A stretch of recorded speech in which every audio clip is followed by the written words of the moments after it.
Me? Do you have a place? No. Tell a story. Tell a story. Okay. So, me learning to edit kind of ties into me starting my channel because. This guy agrees. Because me. Tell a story here. Matt Pat's over there. I'll find Matt Pat any day of the week. Is he over there? Yeah, where are you? Charity. For charity, I'll fight him. Do this right now. Is that phone? Are you live streaming? Anyway, yes. I saw this video. Some of you may have seen, hi over there. Some of you may have seen this video. It was an amnesia reaction compilation. And it was like the one where the guy was like, oh, found a bag of Milky Ways. Anyone know what I'm talking about? And I saw that. And that's what inspired me, like, oh, that was so cool. I want to play Amnesia and then make one of those. And I didn't know how to edit at all. I didn't know how to add subtitles. Like, if you watch my compilation of that, you notice the subtitles change over time because I literally got better as I was making it, or worse, or lazier. I found out a way to do it easier, and that was the thing. But I spent like just 24 hours straight just making that video, like, I don't know how to do this. I barely know how to import a video. My original videos weren't even in Premiere. I recorded them to Fraps and then just uploaded that with my voice over the Fraps file. It was bad. So yeah, it was trial by fire. I just dove head first, not knowing what the heck I was doing. Now this applies to anything you do. Just if I've gotten so many like, oh, how do I make a YouTube channel? Oh, how do I become an artist? Oh, your voice is so cool. How do I just do it? Like. You dive in and you hope for the best. And I'm still terrible, so there you go. Lifeless. Applaud now! Yeah, now! Awesome.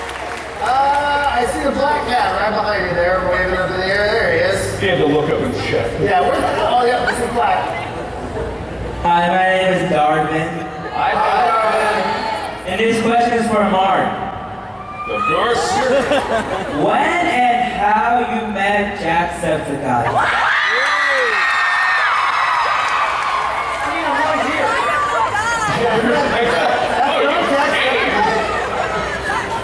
It was a moonlit night. A subtle breeze blowing through the grass. I saw him on the opposing hillside. He locked eyes. His face. Well, it was one of those things where, you know, I watched YouTube videos, I watched Let's Plays, and I was just like, I saw this guy, I saw his Skate 3 videos. I was like, oh, that's pretty funny. I'll follow him on Twitter. And then immediately the next day, like Felix, PewDiePie followed him on Twitter. I'm like, no, you don't. I got it with me. And then I did a video with him, and then he was a cool guy, so. The rest is history. Happily ever after. Right here with the rainbow things. I'm just gonna get more and more descriptive as we go on. It's not a rainbow. Hi, what's a rainbow? Hey, hi. Katie? Hi, Jamie. So I have a local charity place in my community in Covina, way like 30 minutes away. And I was wondering how I can raise awareness for it because not many people know about it. It's kind of a What a great place to be to tell people about your charity right now. Try to put you on the spot like that, but please tell us.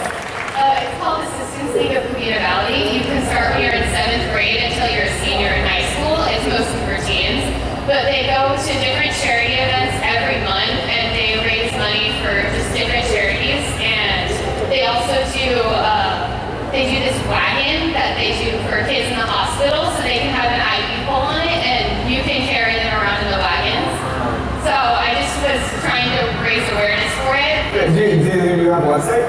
I think they do. I'm pretty sure it's just the Assistance League of Covina Valley. Okay, everybody pull out your phones right now. Go to Google and please Google Assistance League of Covina Valley. Of what valley? Covina Valley. Covina. Yeah. Awesome. But you're doing the right thing again.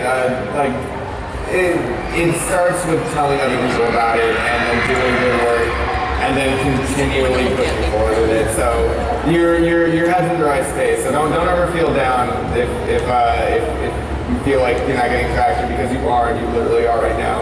And I see people with phones out, and now they are aware. Yeah, and like all charities have outreach programs. Like they are working as hard as they can to try and get their names out there. So if you're willing to help them, get in contact, get involved, see where your skills and where their skills overlap, and then go from there. And thank you for your incredible work. That's really amazing. Yeah. Thank you so much. I see a gold photo case. I'm basically just pointing at things that are shiny now. Hi, my name is Kelsey. Hi, Chelsea. Hi, everybody. So this is for all of you. What was the point in time you just started doing live streaming or just doing charity work in general? Who's been doing it the longest of you? Yeah, you guys. Maybe I think it was when I started working at GameSpot and I went from having my own sort of like following of like who's that weird Irish guy? This is before Jacksepticeye. This is like I was the weird Irish guy. So like I think it was when I got the platform at GameSpot and then like started to get like Twitter followers and like Twitch followers and YouTube followers, and then it was like okay, like now I feel like I am. If I don't, like I felt like I was in such a privileged position that I sort of had to do it. But that doesn't need to be the starting point for anyone else. I mean, like I said, like charity starts at home, working within your neighborhood, a small amount of money, and it might seem small to you, can make a world of difference. So I don't think there's ever like a goal or milestone you should be reaching for doing this stuff. If it feels right and you know there's a charity you can help, do it. Just don't think about it twice. Yeah, I started Scarecrow in 2011, and at the point I didn't know any YouTubers at all. I was not a part of the world at all, but just going into it with an idea and passion, I think kind of helped build it into a thing. And now like I got all these cool friends, and I'm on a stage for some reason. It's just really how do I talk about it? It's really remarkable, like knowing that it's like just start out and just do and just like have that perpetual hustle, because the more you do it, the more people you can help. And I think if you guys sitting down here and if us on stage is any indication, like there's a huge impact with this stuff. Yeah, I think just to echo what he was saying, I think it's just passion. It's finding something that you're passionate about, be it a charity, a cause, something you want to bring awareness to, and just kind of driving into it and really just making it something that you take time to put energy into. I think we have time for maybe one or two more. Oh, we haven't went over here yet. Right here, the gray shirt, with it looks like a tripod in their hands. People are just holding up increasingly bizarre. That's fine. I'm great with that because that way I can identify better. Waiting for a baby to Yeah, baby, but I only want a question from the baby. Alright, hi guys, I'm Jade, and Hey. Hi, Jay. Hi, Jay. I was The audience is wondering- getting really lazy. Yeah. Okay, that's Jay. 1, 2, 3. Hi, Jay. That's great. You guys. so I know that there are some charities that have not necessarily been fraudulent, but have lied about what causes they are supporting. And I was wondering if it's easier for you to just kind of hop on what other people are supporting, like other creators and things like that are supporting certain charities, or how do you really choose what charities you support? Yeah, we'll just go out and say there are good charities and then there are bad charities. There's charities that use like 80% of their funds for the purpose. There's charities that use 20%. And one of the best resources I've used is this website called Charity Navigator. It provides like a detailed rating of the charity, like its transparencies, how much money goes to the actual cause, like their reporting, because they all have to report their money to the government and whatnot. It all has to be out in public. So you want to like find the one that both is for your cause and then does the most actual good for your cause. And then there's like multiple charities for a single cause that do the same amount of good they don't because they're just as good. So it's just like personal preference? I have no, I flip a coin, I have no idea. Because there's a lot of great causes out there. So I'm no expert on picking. But yeah, I'm no expert on choosing. I just leave it up to you guys. Yeah. Well, exactly what Mark said. Those harmony with information. Awesome. I see a lady all the way in the back. She's got a thing in her head. She's got a poster in her seems really excited. Now you're making this microphone guy work. I'm sorry. Yeah, let's go over here. I think we got somebody in the parking lot who has a question. Hi, Hi. Hey, I'm Joey. And I've noticed that when you guys do raise money for charity, you're raising money for the more well-known illnesses. And I was wondering if you had a plan to raise money and awareness for the lesser-known illnesses like progeria and mesothelioma. Yeah, I'm answering. I'll go last. yeah, sure. I mean, I think you're right. There's when we're in this privileged position to be able to sort of, in a way, pick and choose the charities that we work for, there is a burden of responsibility that comes with that. And I think you're right. Like, it can be easy. These things are often like adjacent to a normal 60-hour work week, and you're totally right that there can be situations in which we just go with the easy one. We've done Extra Life on GameSpot now for 4 years, and Giant Bomb, our sister site, has as well. It wastes a lot of money, like $500,000 or so total if you put it all together. So you're totally right. I think at the start, a charity sort of picks you. You sort of gravitate to something that matters to you. That's certainly why I did this sort of homelessness stuff in San Francisco, because I moved there and I thought, wow, I'm in this incredibly privileged position to move here and be able to eat as much as I want. That's important more for me. But you're right. I think a lot of it comes from our community sort of keeping us in check, telling us about these sort of things. Because you just talked about 2 charities there, which I know absolutely nothing about. So I think there's a burden on us, but we're also willing to listen.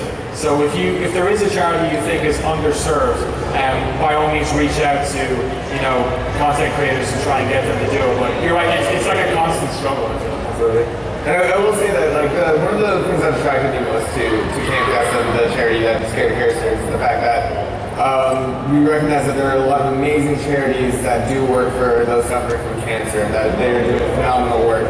But I do feel like cancer is a disease that affects an entire family, and there's not, I don't know if there's enough help for the children of those suffering from cancer to be able to deal with such a heavy, weighty issue.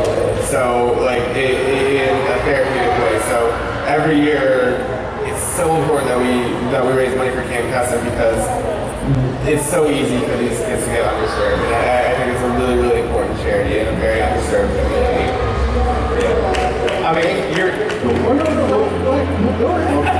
you're absolutely right in that there's a bias towards big, scary words like cancer. That's a terrifying word. Everyone understands what cancer means, and people often don't know about these smaller charities, and it's a weird crossroads, because we as creators and as people that do these things, we want to help as many people as possible, and sometimes these small charities affect less people. Now, I'm not saying that justifies it. That absolutely does not justify it, because oftentimes these bigger topics already have more people in it. So I completely agree that some of the smaller causes need more help, and the help that we do bring them would be exponentially more than donating to breast cancer awareness, which has a lot. I'm not saying it's bad that it gets a lot of attention, because it does affect a lot of people, but it's just, we have to. There's so many different things. There's so many different causes. And even if I was to do a new cause for the rest of my life, I wouldn't cover everything. So in picking, it's really up to you guys, because I always listen to what you guys tell me to do. And I want to make sure that it resonates with the audience that doesn't.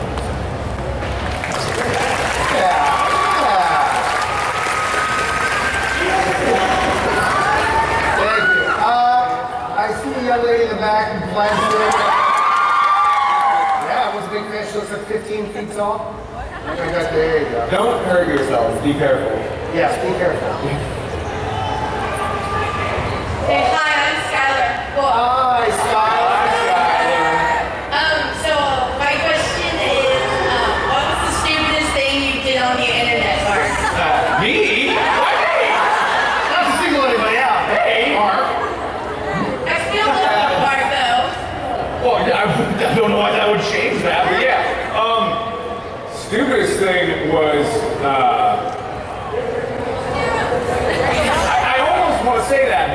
I was actually okay afterwards for reasons I won't disclose. But I hurt myself in so many ways that how can I pick just one? But I will say it was the first time I did that hottest hot sauce in the universe. Because I did an ice cream scoop amount, and you're not supposed to do that. So I thought I was fine after the video, but this is a disgusting story. 2 hours later, I ended up shivering naked on my bathroom floor because I was in so much pain. Ha ha ha ha. But that was the stupidest thing I've ever done. Do not do that. It's a terrible idea. Horrible. Thank you, Mark. I love you. Love you too. All right, we've got time for one more question. Let's start thinking about charity and gaming for good. Get on the side. There's a gentleman, I believe that's a Minecraft hoodie. All the way down there. Or a Ninja Turtle. You're really far away. Yeah, I do. That's a creeper. Hoodie. What? Hello, Hey. the name's Lodge. Lodge? Yes. Hi, Lodge. So sorry, I don't actually have anything about like charity here, but I do have a question for all of you. How do you like contact other YouTubers like a collab, or like how did you do it? Like you said you went to. We have a secret code ring. And we all Yeah. switched 3 times. You didn't get it? Oh, it's too bad. Oh, I'm sorry. What was the question? How do we contact each other in the space that we're in to do collaborations and such? Oh, I feel like it's like, to be honest, like I feel like here is a really good place where this We're actually doing one right now. Yeah, I mean, it's the same as any of us, right? We're all like completely disconnected either geographically or whatever.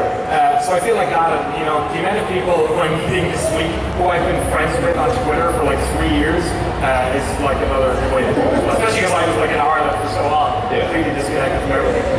Yeah, I feel like that's awesome. Yeah, it's super hard to meet people because, like, obviously, I'll use the Game Grumps as an example again because we haven't mentioned them in about 15 minutes. Have you guys heard of Game Grumps? Yeah, I've heard of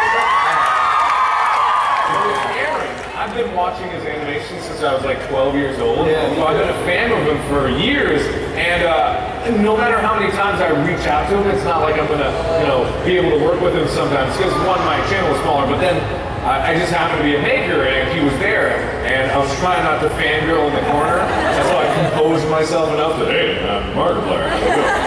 Mark, I have a YouTube channel. And then when I went, I actually told him, like, okay, I need to fangirl for like 2 seconds.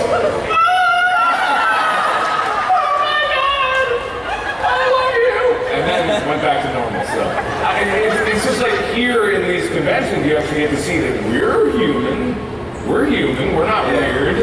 Like, so meeting people in person is often a great way to network. And there's tons of YouTubers aspiring and successful in different measures out there. So just meet each other. Yeah, I think it's important to mention that like we're fans of this stuff too, and like there's so many people on YouTube who I just like get so nervous around, and to be able to meet them and talk to them and in a situation like this is just so amazing. It's just cool. I don't know if that was fast, but anyways, YouTubers are cool is what I'm trying to say. Go talk. And Mark, you actually brought it up. I mean, Twitter is another great way. If you can't physically meet a person, in person, Twitter's a great opportunity. I mean, a lot of folks that we've worked with on Smosh Games, I think that a few of us have actually connected on Twitter that way. It's a great way to be able to do that. It's a great way to have that communication because we're all on it. We're all doing it. Just when you message someone, the first thing you write shouldn't be daddy. Yeah, No, he's wrong. That is exactly what because you read it right away. everybody tweet Daddy the Markiplier right now. Right now. I call it the race to daddy because like as soon as I tweet someone, I'm like, who's gonna be first? Block. All right, last question. Let's try to make it about gaming for good. I've got a young lady green right here. Right in the center here. You have your hand up, right? Green tank top. You're in a green tank top. Yeah, you're in your hand up. Yeah. It's blue. It's blue? Oh, you're colorblind. Oh. I'm not colorblind. First way, I want to say It's green. really green. We'll get your question, but also two down.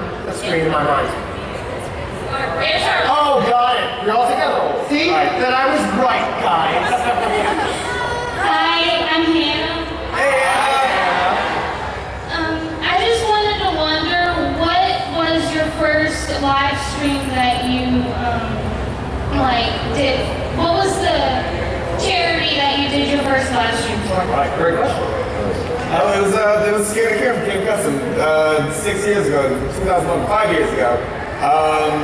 And it was probably the first time I ever put myself online.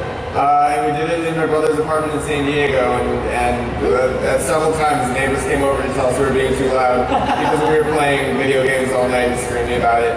So that was the first time, and Twitch.tv didn't exist then. YouTube was still in the weird fledgling state. Like what gave me the idea for Scared Care was that Milky Way video, actually. Yeah. Oh my God, it inspired the book. That video brought people together. Wow, that's weird.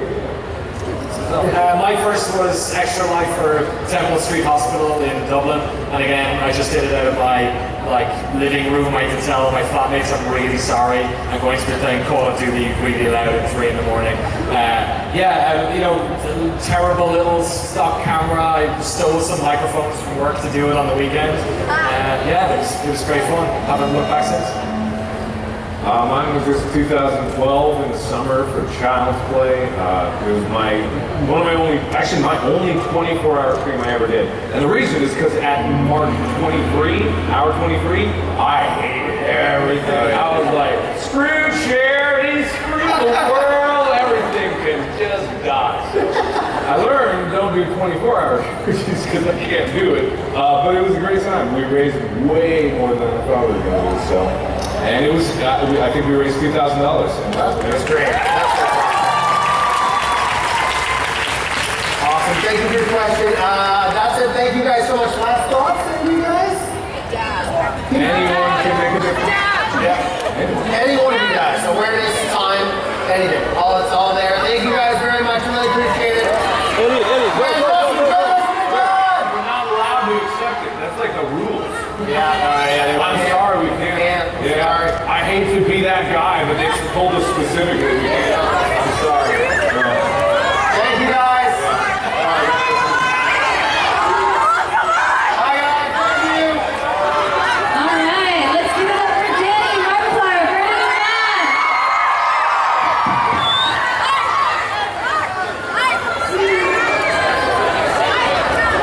Thank you guys so much for coming to this. Hey guys, thanks for watching. Please don't forget to subscribe, like, and share this video.